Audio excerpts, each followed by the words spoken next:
Chance the Rapper's story is such a triumphant one. He was just a kid from Chicago with musical aspirations. Sounds familiar, right? But Chance decided to do something that would help change the landscape of music for future generations, rather than just change his own situation. He decided to ignore the major labels and be independent and stay in control of himself. With the mindset of being in control of himself, Chance the Rapper now steers his own ship through the musical sea. He's positioned himself to be free creatively and put music out that matters to him and not just go with what's popular. With his recent announcement that he's going to do a proper studio album, here are 7 Chance the Rapper quotes that should excite you for the new album. So they tell you, you make a song, I write a song and I rap the song, I record the song. So once I release the song, there is what's called a master and a publishing portion of the record. So the master is the recording of it, which means the label owns the recording of that music.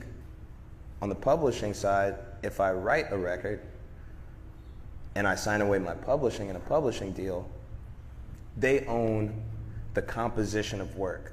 So the idea of it, you know what I'm saying?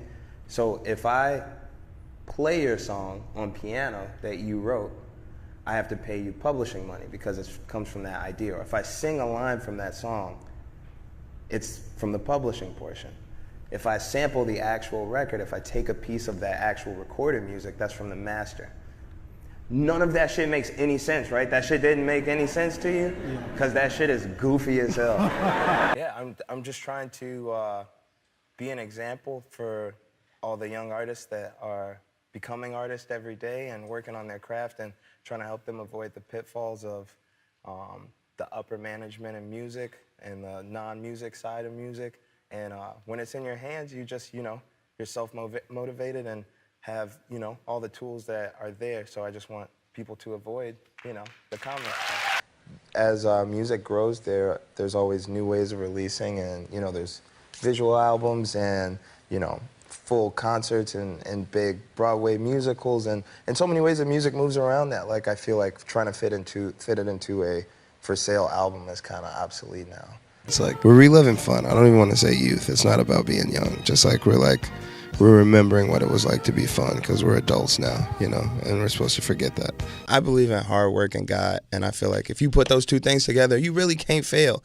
It's a lot of, I was talking to one of my homies the other day, and he was asking me, like, does it get overwhelming? Do you feel confused sometimes? You look around and say, how did this all happen?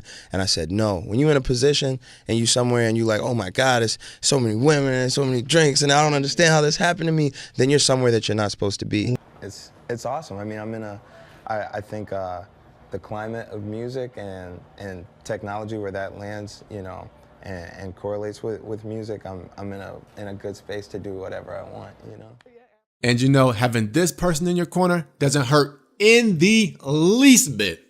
Drake, I'm also coming for your muscles. So videos and muscles, I'm on your ass.